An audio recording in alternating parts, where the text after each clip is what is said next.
Shrapnel.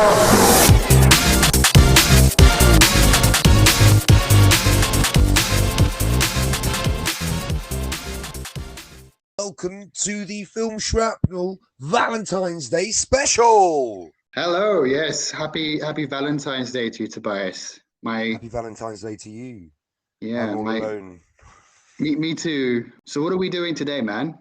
Dude, I mean, if you've forgotten, that's a concern. No, I'm trying to be interesting for our viewers, listeners. Well, everyone at home, you're in for a treat because today we've watched a film and we're going to talk about a film that I believe you haven't seen this, Craig, but I haven't seen this film either. My Bloody Valentine, the original. Yeah, I didn't even know this film existed. I didn't even know it was a remake either.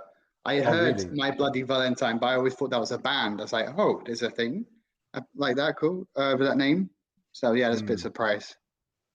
Yeah, I mean, it's one of those. Well, this is the thing we were talking about. Watching like a romantic film for the Valentine's Day special, and then I thought, well, there is a horror film that's set around Valentine's Day, but I'd never seen it. And after watching it, Craig, I'm not surprised I haven't seen this one. It's not very good. Yeah, it's well, first of all, I'm happy we watched this instead of an actual Valentine's film. I'm not.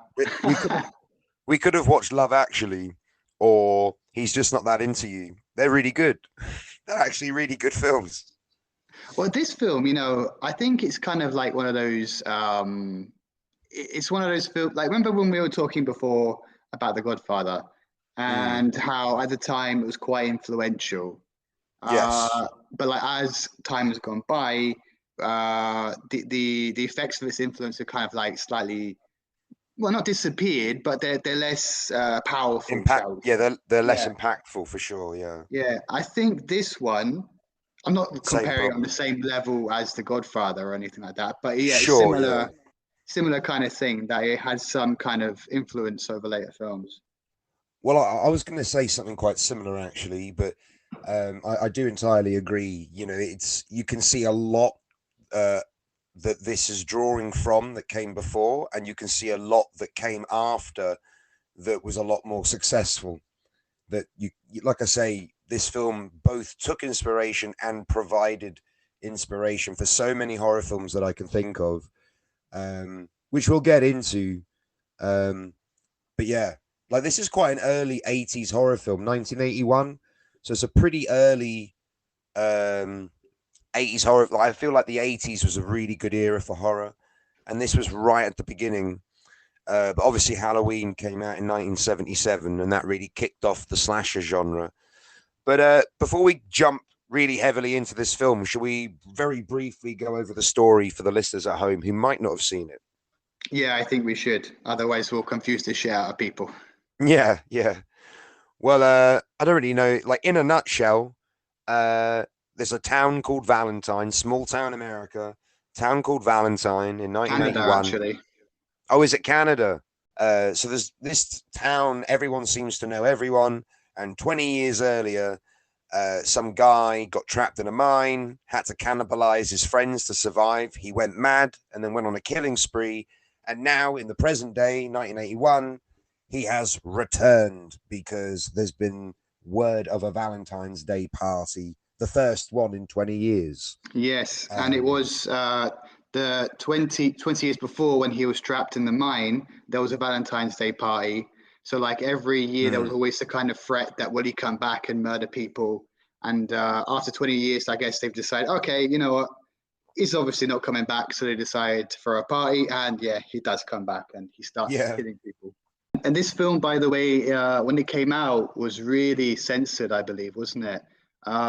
There's a lot, if you look at Wikipedia, about this film, about how many minutes were taking off. I think at one point they removed about 9 minutes of footage from this film.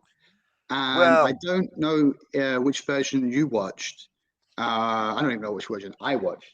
But did you notice that around a lot of the very particularly gory scenes, the camera the color of the footage kind of Yes. changed, didn't you? And I'm wondering if that's an effect that was added, or if that's because there was like a recovered image added in, or something to do with the editing process. I did write down that the camera quality does change um, for all the gory bits, and I was thinking, is this an artistic choice or is this down to censorship? You know, because it reminded me a little bit of Kill Bill when she plucks out the dude's eye and it suddenly goes black and white, and that was a censorship thing.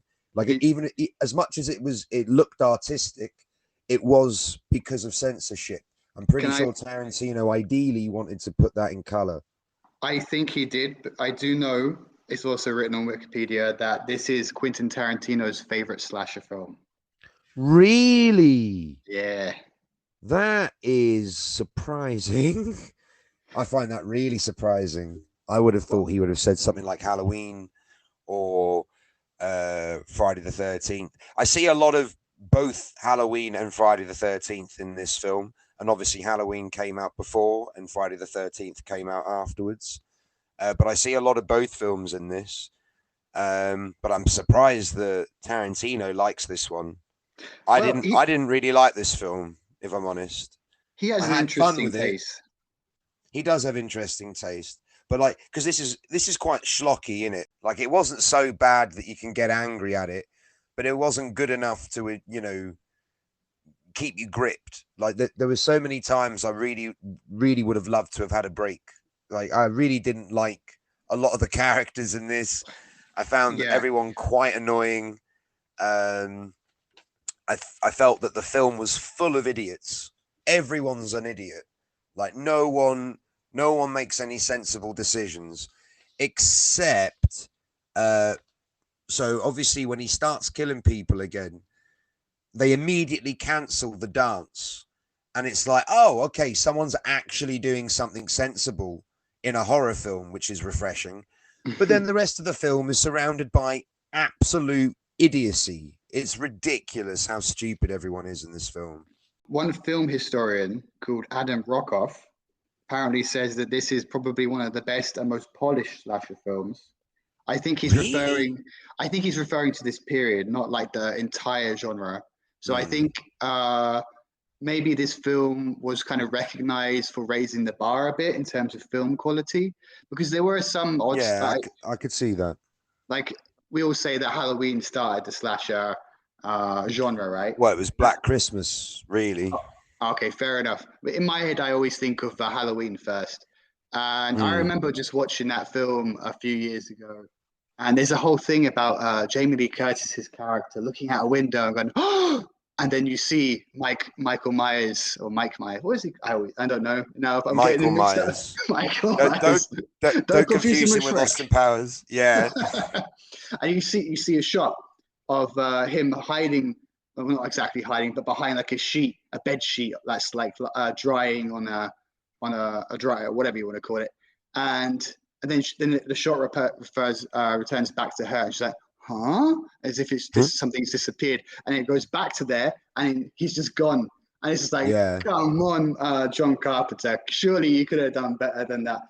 Mm. But on the other side of the coin, Roger Ebert, who I like his reviews quite a lot, Yeah. easily just called it another Halloween ripoff. So yeah, I mean, I think it's easy to call it a Halloween ripoff. I think I agree with both points. Like, for me, I was pretty I thought a lot of it was a bit mind numbing. I didn't really like a lot of it. However, I thought a lot of the deaths were pretty creative and cool, especially for the time. I actually liked a lot of the deaths. However, I've written this down, but maybe I watched a cut version. But the two characters, Harriet and someone else, like, maybe they did shoot it, but it, for me, I didn't see anything. It was totally off camera, that death, and it yeah. looked like it would have been the best death of the film, and they did it off camera. In the version I watched, I also didn't see that was off screen as well. Oh, well, that makes me feel better about it. Can I ask you a quick Should, question? should we? I was going to say, do you want to talk about the deaths? But go on. You Yes, asked that's me a that's question. exactly what I was going to say. But Oh, brilliant. which is your favorite death? Okay, so I actually have a couple. Two, one of them's really badass, and the other one is just like unique. And I've for the time, and I still don't think I've seen a death done quite like this anyway, even since. So I really liked um, the lifting her up and like impaling her head on the shower. Like I just thought that was mental death. Um, Really unique. I've not seen anything quite like it. And the other one I liked um, because I thought it was brutal. What was it? Oh, what's all the bloody deaths in this film? Was it the boiling face? I think it's the boiling face that I thought was just so brutal. Uh, In hot dog water. in hot dog water of all like the only thing worse would have been to do it in piss. Like that's the only thing worse than being murdered with fucking hot dog water. Although I did like when they discovered the woman in the laundromat. Um and thought the thing is my least favorite death was towards my favorite character, the character Hollis, which is this big guy. I shit you not. I've got to move to small town Canada because you can look like Cousin It from Adam's Family and you can still pull a perfect 10 because the town's so fucking small. I've got to move to small town Canada, man. This guy is punching well above his weight. Hollis is my hero. I fucking love Hollis. He Uh, was actually one of the more sensible of them as well. Yeah, he breaks up the fight towards the beginning of the film. He's the one trying to like mobilize everyone. He's the one that goes back to try and find the couple that got screwed. He's actually a man of action. And if I honestly, I feel like he should have been the main character. I really liked Hollis. I thought he was great. And they gave him the worst death, the least gore, it wasn't as impactful as the other deaths. Um, so the opening scene. Let's talk about that opening scene before the credits, before the title. Sorry. Doesn't make sense actually. Now I look back on It it, that opening it scene. makes honestly, it didn't make sense even in the moment when I was watching it. I was like, oh, okay, so we got some miners, all right, and then we go to, and then it's like the dude isn't getting undressed, and then there's a girl and she's half naked. I'm like, what? Like, okay.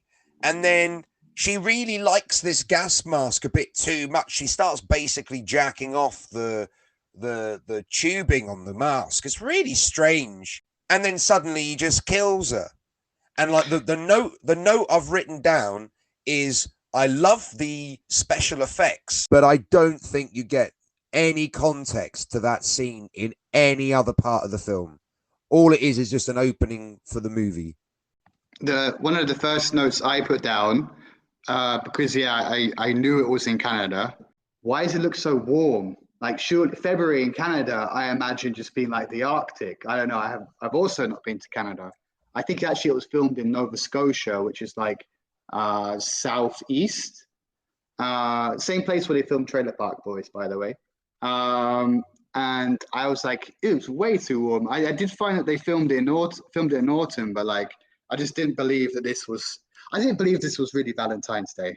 I quite agree with you. I don't think this feels like Valentine's Day, besides a couple of set pieces that have red cut out cardboard hearts everywhere.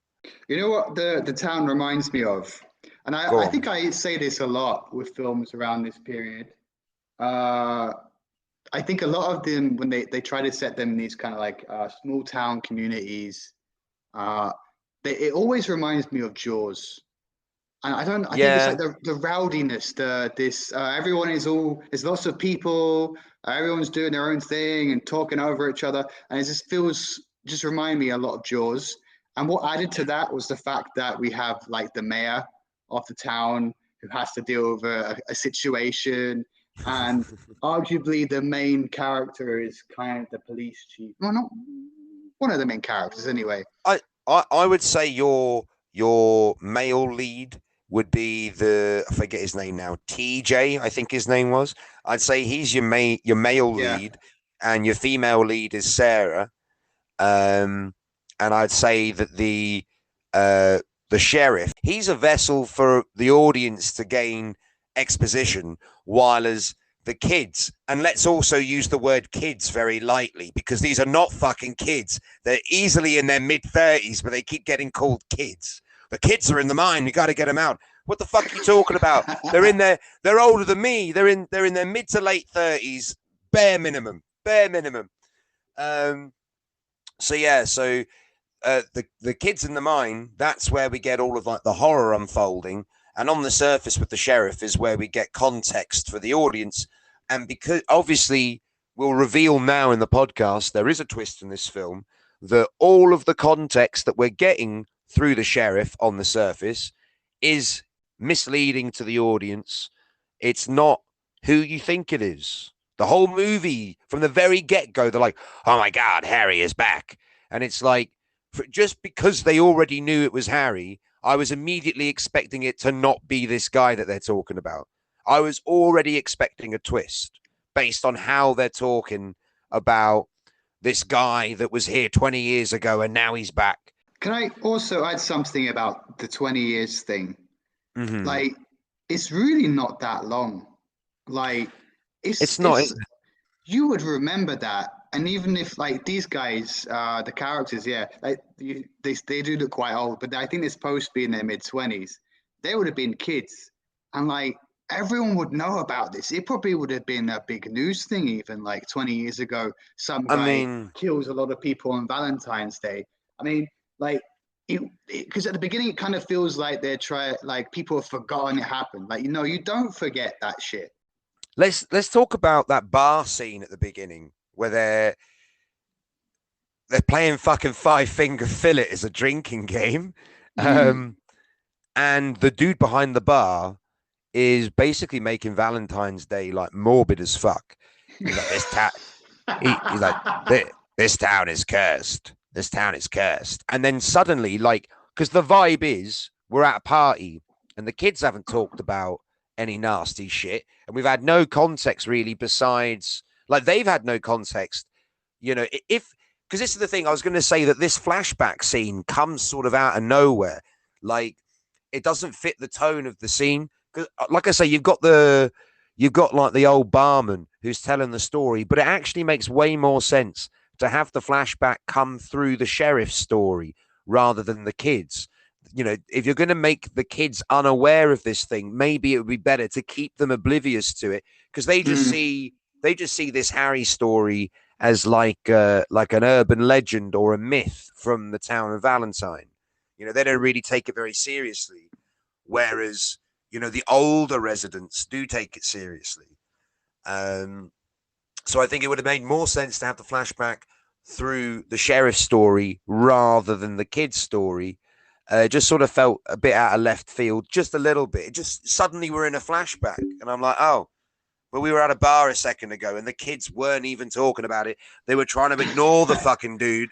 Like, yeah. He's telling them this story, and they're like, oh, shut up, man. You start fading into the flashback. He's still narrating the flashback, so you can assume that everyone in the bar shut the fuck up to listen to the story. And it's like, but you literally told him he was a fucking idiot like 2 seconds before the flashback. Why are you letting him tell you the story?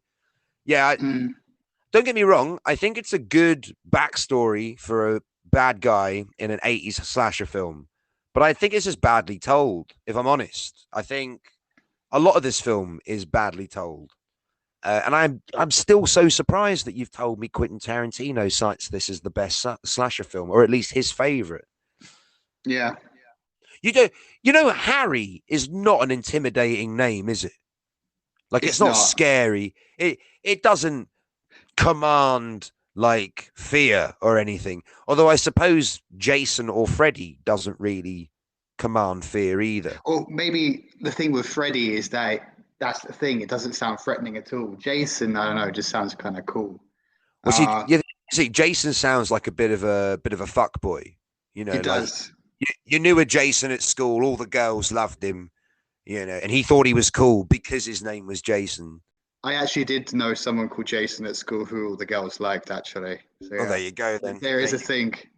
But I mean, adding to that a little bit about Harry Warden, because I was thinking back to the boxes again and writing little poems, just imagining Harry Warden in his mining costume, sitting at a table writing little poems with his little Valentine's Day box.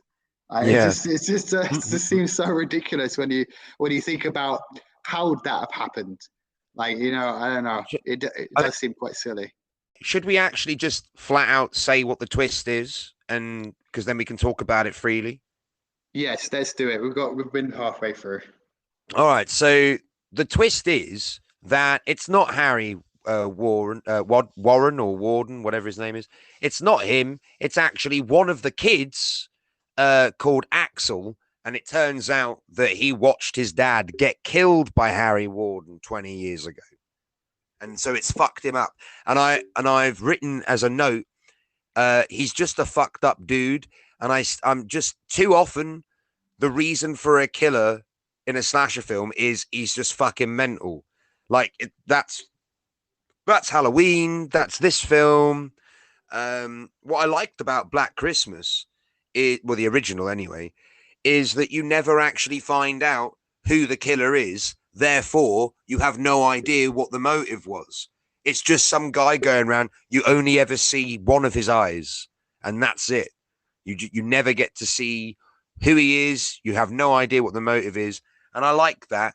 But too often they have to over explain. And it always turns out that, oh, he's just mental. But I'd actually quite like a bit of a wolf in sheep's clothing story.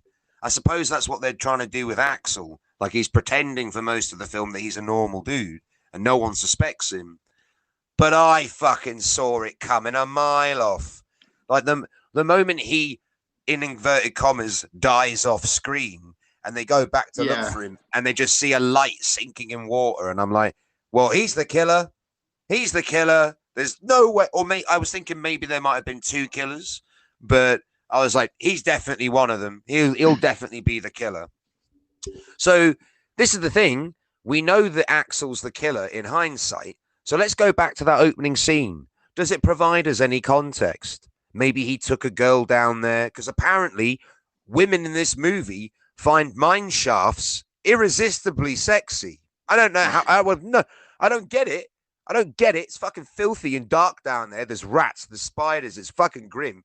I wouldn't want to go down there unless you paid me. So yeah, I suppose it is possible that Axel just took that girl down to fuck her, lured her down there on the pretense of having sex, and then just killed her. But again, why is he killing her? Did you not see? Maybe you were writing notes at the time, but did you not see that they kind of zoomed in on the love heart on her chest? So maybe that was it. He was genuinely gonna like have some sexy time down in the mine, and then he sees the heart and it triggers his crazy side, and he has to kill her. I don't know. Oh yeah, that makes sense. That makes sense. You know what? We've just justified a really bad scene, and it's actually not as bad now that we've talked about it. Yeah, in context, it does make sense more make more sense later on. Yeah. I mean, still, it's never explained. So I'm sure there are people out there that still have no fucking clue that like this movie. Oh, can I ask you this, right? So what do you think? When they got the heart, right? And then they're genuinely trying to like keep things quiet. They're like, all right, well, we'll keep things quiet. And then they want to find out if Harry Warren is still in the hospital. They call, and apparently they have to wait till morning to find out if this guy is at the hospital. And I'm like, really? Like, even in 1981, okay, fair enough, there's no internet. But surely there are 24-hour staff at hospitals, and surely you could ask if you were a police sheriff investigating like threatening behavior with a fucking heart in a box. Surely someone's going to sort you out. So surely someone's going to help you. Surely you wouldn't have to wait till morning. And then when you do get called in the morning, the woman who speaks to him is so fucking like cold to him, and it's like, he's just trying to, at that point, he is investigating a murder. And she's like, well, I can't do anything about it now. And it's like, what the fuck are you talking about? Someone just died Fucking get up off your ass and look for it, bitch. Fucking hell. But he doesn't actually. I don't think he mentions that anyone's been murdered. I think he tries to keep that bit. Yeah, but still, like, you could just say it and it would shoot a rocket up this bitch's ass and actually get some research done. It was maddening to me that she couldn't help him, like, straight away. And he's like a fucking policeman. I wrote a note down here. 1981 must have been a really bad time to work in the police because you couldn't fucking do anything. You couldn't get anything done, it seems, in this movie. This is about the point in the film where we get, like, the first sort of on-screen death in, like, the current story, where we get, like, a POV shot, and it's very much in the vein of Halloween, like, building up to a kill through the POV of the killer, and also obviously later things like Friday the 13th. But this, was very much, reminded me very much of Halloween, this POV sequence, just building the tension. Nothing, he doesn't kill anyone at that point, but it's building tension. And then it comes away from the POV to have the death. And again, Craig, did I see this wrong? She's running away from him and she's literally flinging open the doors of washing machines, I think, to slow him down. But it's the door of a washing machine. It's on a fucking hinge and it weighs nothing. So how you're another fucking idiot in this movie? Did you notice that, or am I just fucking making that up? Because I didn't notice that, but if it really happened, it's stupid as fuck. Yeah, it's really dumb. It's really dumb, and I'm like, does she really think that's going to slow this dude down? But I will say about her death, by the way, when the sheriff opens up the washing machine and her body is like all fucked up and burned and she's rolling around, that kind of disturbed me a little bit. That is kind of actually my favorite death, not because of the actual death, which we don't see, and the stupidity of her running away, but the discovery of the body. Yeah, kind of like, fuck, it's just a dead body rolling around. It's like, oh, that's a bit much. Yeah, I just got a shiver. It's pretty well. I thought that was really well done. There's like I say, I actually think every death is really well done in this movie. There was an awful lot of jump scares though in this film, and it was getting annoying. That, like, they just turn around and someone be like, ah, and it's all a joke, and I'm like, for fuck's sake. Speaking of jokes, that guy with his jokes, they were just terrible. What was his? I forget his name now, but yeah, every time he left the shot, it was such a relief. I really didn't like that. This is the thing. I really didn't like many of the characters in this movie. I will say, what was her name? Sarah, right? Sarah was the female lead who's sort of got a love triangle going on. Although she doesn't seem to look like she has much of a choice in being in this love triangle. Like, I thought it was a little bit disturbing. Like there's one point where the guy picks her up and he's literally dragging her into the car, and she's like, no, I don't want to go. And I'm like, did he just kidnap her? Like, he did. What? He just kidnapped her, didn't he? And then it turned into a really romantic date. And I'm like, but you fucking kidnapped her. Like, the thing is, the toxic masculinity in this film really, really does shine through a modern lens, doesn't it? But particularly through TJ. I have one of my earliest notes is that TJ is a bit of a creep. Like the whole way that he's just there, always staring at her and like laughing whenever acts. Like the film really wants you to like root for him. In a kind of way, but like is that toxic masculinity shit is really but because that's what I found disturbing was like the film frames it for you to root for this character, and yet from my modern sensibilities I found him a bit of a piece of shit. I also thought Axel was a piece of shit too, but I liked Axel more than I liked TJ. I thought TJ would have been better as the villain in the end. It turns out that he's the killer. That would have been way better, I think. And it would have worked way better. That's actually what I wrote as well. I think it would have been better if TJ was really Harry. They give Sarah almost no power in any of it. Like there is No, one line where she says, like, "I am my own." I don't remember what she says exactly, but something about her having I, her own decision or something, she, right? she, don't I have a voice? She says, Yeah, and but it's she really doesn't the whole time. yeah, they never give her the opportunity. Well, this no, well, no, no. What I was going to say when we're talking about favorite characters, I really like her character because she's sort of like from the like as from a modern perspective at least, she's sort of trapped in this sort of 1980s gender dynamic where men just seem to grab you, drag you in a car, and now you're married. Like it's a bit weird, Mm. and like and they seem to be okay with it, which is also really strange. But once shit kicks off, once shit hits the fan when they're in the mines, she is so capable.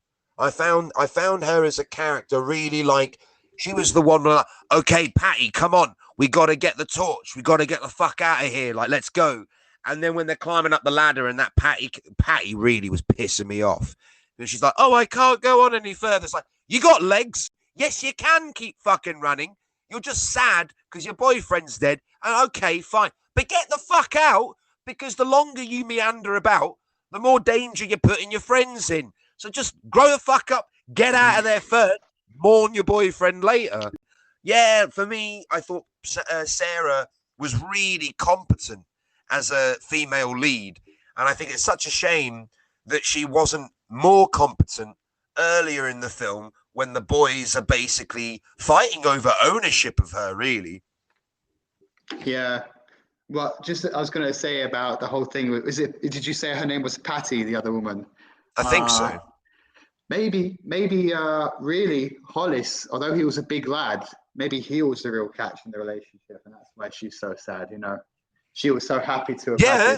this. Oh, yes, he was. I'm telling you, he's the best. I fucking love Hollis.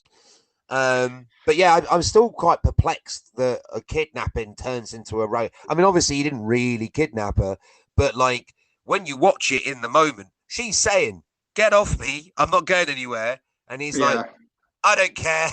Closes the door on her, and then they go off and have a really romantic picnic or something. And you're like, "Yeah, that's really weird for me, for our modern sensibilities." Like if you did that today, you'd be locked up. And in the 1980s, apparently, it was endearing that you're manly enough to just pick up a woman, throw her in your car, and go, right, we're going out for lunch. What? Are you mad? Are you fucking mental? yeah. That was one of the Um, most, for me, one of the most weirdest parts of the film. But I have a really couple of strange. questions since we're like quite close to an hour now. Mm. Today, if this was released today, would you think this would be such a controversial film? Actually, just because of what we were just talking about, the horror shit isn't really that controversial anymore. But it No. would be, then maybe what TJ does is perhaps more controversial today than that Oh, shit. for sure. For sure. I mean, this is the thing. I haven't seen the remake. All I know about the remake is that it's in 3D. Um, However, like maybe it's worth us trying to remake this for the podcast. Maybe we do an episode where we remake this because if you remade it, you'd probably want to keep all of these themes of toxic masculinity within it because it's so relevant today. So it might actually be really good to keep this tone, but perhaps make Sarah learn to be capable throughout the film. Maybe she's submissive to it at first, and it'd be difficult to watch. And then by the end of the film, she is her own woman. She's empowered, and yeah, I would make Sarah the main character in a remake or a reboot, and I'd meet TJ and Axel. This love triangle, and you know what? Fuck it. I'll make it. I'll do a screen with it, and they can both be the killer. Fuck it. Why not? Mm. Two And killers. you can get them really to get their just desserts really as well because no one ever says shit about TJ at the end. He's like seen as kind No. of like a hero, and you assume that they get back together. and Axel runs away anyway. Probably he does die, but you don't actually see him being punished for being the bad guy. So it would be good in a remake to have some kind of I don't know, just desserts for the bad Mm. guys. Or perhaps they Yeah, kill each other at the end. yeah, they fight over her. Who knows? Fight over And her. Maybe the mine caves in. Maybe one, and you like leave it on a cliffhanger, like, oh, did one survive or some shit. We've just made My Bloody Valentine way better than it should have been, or it needs yeah, to be. but you know, I have Um, seen in Go on. regards to the remake that it is rated slightly higher than this one. Uh, Really? That's yeah, a little interesting. bit. I think it's still rotten on Rotten Tomatoes, but it's got a slightly higher rating. And also, I think it's got Hmm. Jensen Ackles in it. Okay, I like him. Well, maybe it's worth us. Maybe next Valentine's Day we'll do the remake of My Bloody Valentine, and maybe it'll be interesting for us. Or maybe we'll just do it again. Maybe we'll do it next week. Who Who knows? knows? But yeah, I think I want at least a year off from this movie. I as much as there was things about it I liked. Overall, I did not have a great time with this movie. I thought it was a bit shit. Um, I did like, oh yeah, the eyeball death was quite a good death, but the build up to that death was pretty shit, don't you think? Is Where that it's like the the barman's setting up like a prank on the kids, and it's like, what? This is the sort of thing that the kids would be doing to you after you told them this story. But the barman doing a prank on the kids, that's a bit weird. And then I was actually quite glad that he got killed. I was like, right, this fucking idiot's gone. That's another idiot removed from the film. I'll take it. I hate this. Is it? I was glad when the idiots were getting killed off. Yeah, it was kind of obvious that he was going to die as soon as you saw him outside the mine alone at Yeah, night. And then the yeah. whole thing about opening the door was like he's opening the door. Don't show those damn kids. And he keeps opening it. He closes it again. It's, One last I time. know. Right? It. He literally opens that door like 4 times, and you're Yeah. like, you're literally a fucking moron. You are. Um, but I like the eyeball effect. It was fun, nice. I like practical effects, even if it does look a bit cheap or fake. When it's practical, I think it's way more weight within the scene. If it's CGI, I don't think it feels real. It just feels cartoonish. It does. Um, we need to talk about the when Axel gets trapped in the like so basically it's revealed that Axel is the bad guy and he's trying to kill Sarah and or maybe just TJ, but he's trying to kill TJ, maybe Sarah as well. And what happens? They take the mask off, it's all revealed, and then I think in a struggle, because there's a really bad fight scene between Axel and TJ on the mine shaft before it's revealed that it's Axel You when mean he's on the chasing them on the coal train? on the coal train, yeah. Yeah. So when they're fighting on the coal train, it just looked like two men slowly punching at each other or swinging at each other and not really trying to hit each other. Did you like the villain? Which villain are we talking about? The idea of Harry Warner or the Axel being I mean, Harry? I suppose we could talk about them separately, but I was talking about it in general. But yeah, let's do it separately. I really like the Harry concept, and I don't hate the Axel idea. Um, yeah, I didn't mind it. But what about the look? The look of him, like, is he scary? Does he command fear? Because obviously Freddy Krueger has a really iconic look. Jason Voorhees has an iconic look. Michael Myers has an iconic look. Like even silhouetted, you recognize them. So with this, obviously he has a silhouette. Like you could put him in silhouette, and oh, it's the gas mask dude from My Bloody Valentine. But does he command the same kind of attention, fear, power on screen that all of these other classic slasher villains do? I don't think so. Yeah, I guess he's a bit boring. And actually, I was A little. thinking, because we were talking earlier again about how the film borrows many things from other films. I just immediately thought of Darth Vader as soon as I heard him breathing through that just trying to use that, which can scare a 6-year-old, I'll tell you. But when you grow up, it's not really very scary anymore. Well, it's funny you say that because when I hear the gas mask sound, it reminds me of Jason Voorhees from Friday the 13th, the whole shh, shh, shh. And I think maybe Hmm. Friday the 13th borrows like hearing the breathing of the killer from this film. I do think Black Christmas does it as well. But let's very briefly talk about that final scene. So they all come, everyone comes down into the mine shaft to try and help the kids out. TJ and the girl have already gotten away from Axel because he's been trapped under there's been like a cave in the mine. So he's trapped under all these rocks. And then the police come and then they're trying to dig him out and they find his hand and they're like, oh, he's still alive. And he's like trapped under there, but his hand's moving. And she goes back. They go back and she wants to see him. She wants to hold his hand for some fucking reason. Maybe because their relationship meant something to her or whatever. But Can I say, he did just try and fucking kill you guys. Maybe just stay away from the fucker. I think that the guys who wrote this film don't understand how women are. I think No. that they've probably never met a woman. They don't understand.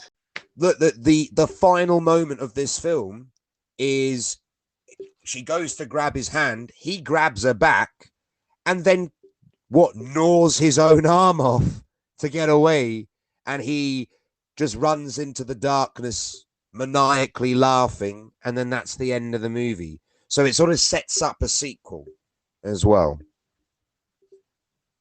Yeah, and I do feel with that ending part, it doesn't really make sense, and I think they just thought that would look really cool. So let's Yeah, do that. they thought it'd be really shocking. But we know from our modern movie taste that it takes at least 127 hours to cut your own arm off. We already know Mm. that. And you That can't. was I a don't think. bad joke. Yeah, well done. And I needed about on top of that, I don't think you can really grip someone's arm while you're cutting your arm off. no, I don't think that really exactly. Yeah, works that way. it's so daft because when the arm came off, I thought, oh, has he swapped arms? Did he put someone's dead arm in the way to just fuck with her? I was like, oh no, that was his arm. Like he fucking gnawed his own fucking arm off to just fuck with this chick. Fair play. I like the commitment in this dude. Fair And play. one And he last thing wasn't, as well. at least he wasn't nearly as rapey as the fucking main character. Like, at least the killer had some, oh, I'm just gonna fuck with him like a jokey way, like surprise, bitch, and that's it. Yeah, he's just a murderer. He's not a rapist. He's not a No, rapist murderer. no, Uh, definitely, murderers are way more relatable. one thing that's kind of bugging me, maybe I didn't listen clearly enough at the end because there's a couple of there's a bit of there's a few lines that he says as he runs away in the cave. Uh, and I was hoping that it will kind of shine some light on his motivation for killing people, but I don't know. I don't remember what exactly he says. But No, I what don't remember either. And I and and I literally finished watching it 5 minutes before this call. yeah, and I'm wondering what is the real reason he does it? I mean, because this, so he was there He as a saw his kid. dad. Yeah, he saw He his dad saw the get murdered. murders 20 years ago, uh, and he does something now. Like I don't Like know. all I of a mean, sudden. Well, yeah, maybe he's been killing. This is the thing. Maybe if we got like a prequel or a sequel, and we'd go into the flash, but maybe he's been in secret killing people over the last 20 years. I mean, I don't know if you've ever seen Dexter, but that's how they explain Dexter. That like as a child he witnessed his mum get hacked up with a chainsaw, and so he always said, I was born in blood. That was the day I was born, not my birthday, but that was the day I was born. And I had this darkness in me that has just come with me, throughout my whole life since then. And the only way I can quench it is to also hack people up. Like that that's that's a how they bit explain it in Dexter.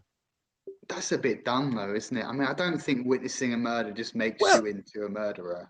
I mean, it might be a wee bit dumb, but all in all fairness, I think the way Dexter gets away with it in the show is that he witnesses it in such violence. It was so traumatic that like it created a darkness in him. And let's not forget, in this film, it must have been like if you were a child and you saw your dad getting killed with a pickaxe and then getting his heart cut out of him, that's probably pretty fucking traumatic, in all Mm, fairness. Like it would be different if you saw your dad slowly die, you know, of illness or something. That wouldn't be easy. But if someone breaks into your house, you literally watch this person cut out like someone you care about's heart. Yeah, I'm pretty sure that would fuck you up, especially if you're only like 5 or 6 years old. Yeah, I mm. could imagine it would fuck you up. But I think it's been done to fucking death. However, this was 1981, so it probably wasn't as done to death at this time as we feel like it is now, in all Yeah, fairness. perhaps at the time, and you were saying earlier, like they were just that like the motivation for some slasher films was, they were just made this way. They were just murderers. They just have something wrong that made them that way, and to start to enjoy killing. And at least in this Mm, film, they tried to give some kind of reasoning. So yeah. maybe it is a step of a little bit of progress in the way, looking into what makes Well, someone like that. perhaps, Not that it's a great answer, but it is a bit of an but improvement it than was just it being is born an that answer. way. Well, this is it. I think you're right because I think Halloween they do the same sort of thing where you know with the opening of Halloween we see the from the POV of the child Mike Myers, so he's only like 5 or 6, and he murders pretty much his whole family. Well, he murders his sister, he murders the sister's boyfriend, um, and then we cut 20, 30 years later. He's been in a mental asylum ever since. And then he breaks out and he goes on a rampage on Halloween. So we never actually find out, or maybe in the sequels, I'm not sure, but certainly in the original film, we never find out why Michael Myers is the way he is. He just is this way. You know, he just is. There's no real explanation for it. He's just fucking, he was born this way. So I think you're right, maybe um, this film does provide more of an explanation for the character and its motivations. But obviously, like in Black Christmas, we don't find out anything. We find out literally nothing. And I But think that that that works really well. I think it works really well, man. If you haven't watched the original Black Christmas, don't watch the remake. I went to see the remake in the cinema. It's dog shit awful. But the original is really, really good, really well done, and genuinely scary. okay, I'll give that a look. I But think it's worth it. I was gonna say that still, although we have kind of discussed it a little bit with Axel, like really though, like okay, cool. You have some psychopathic tendencies, and maybe he enjoys killing or whatever the fuck. And then probably there's some other shit that we don't know about. Maybe in his childhood, maybe he used to kill small animals. Maybe he's killed other Mm, people before this event. yeah. But why does he? I mean, I, I feel like there's still something that's not quite explained. What is Yeah, there's what? something missing, right? Yeah, I mean, like if it was Harry Warner, the real Harry Warner, okay, there's some revenge thing. He swore that if there was ever another one, he'd kill people, so they stopped doing it. But he's not Harry Warner. No, Uh, all we can I suppose all we can really go on is the fact that they're doing a Valentine's Day party has triggered him in some way, I guess. This town has not made a big deal out of Valentine's Day since that, like for the last 20 years. So, like, even though it's called Valentine, they've not bothered. They're like, you know what? It's too close to the knuckle. It's too close to home. People are still upset about it. Let's not celebrate Valentine's Day. And after 20 years, they're like, you know what? I think people are past it now. People don't remember it anymore. Let's do Valentine's Day. Maybe that's what it was. Maybe that's what triggered him. Because he does send these notes and stuff and saying, you got to cancel the party. Otherwise, I'll keep killing people. I think they're all pricks, Axel. Actually, everyone's all going ahead with this shit, and no one's like saying, "Oh man, like you're okay, like with this stuff," because your father was killed like on Halloween 20 years ago. Yeah. Like doesn't it make you feel a bit uncomfortable talking about Harry Warner? Like, no, Yeah, no one remembers that shit. perhaps that his friends don't know that his dad was killed by Harry Warner, but we know that the sheriff knows. They are stupid, but they can't be that stupid, can they? I mean, They would someone have been, must have known.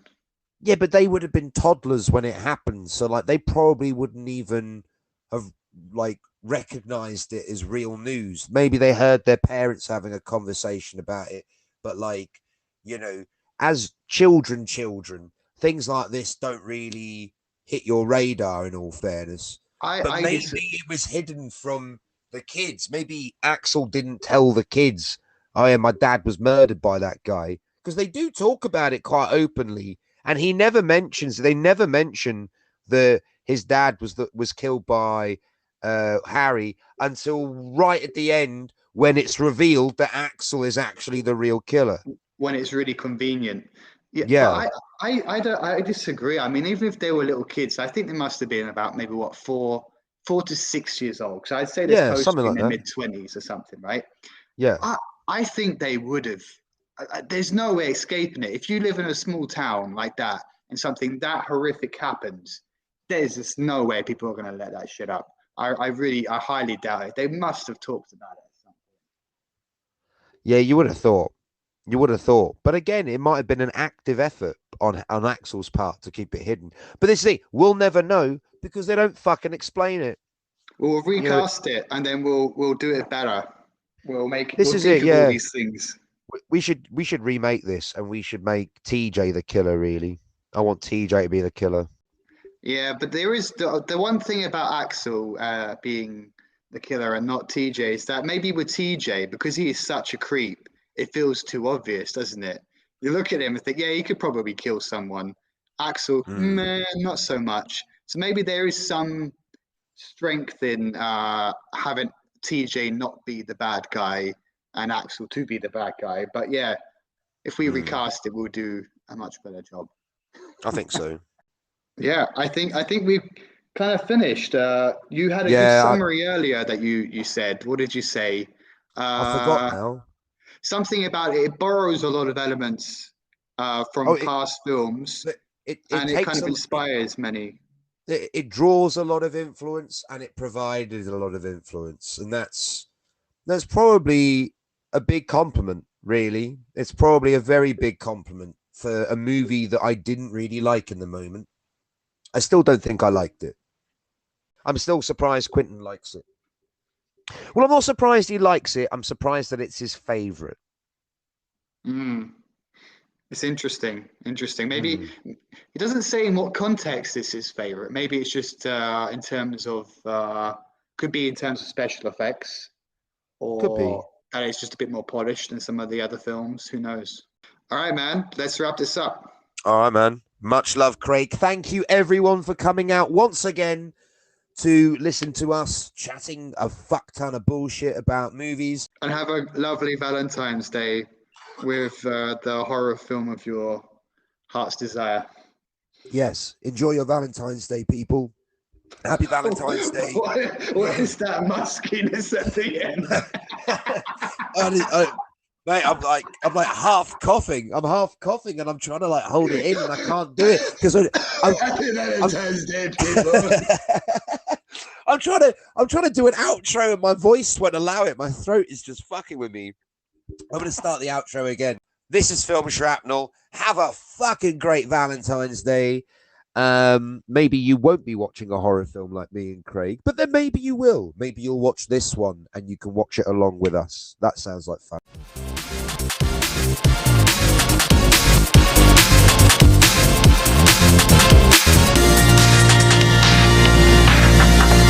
Film Shrapnel.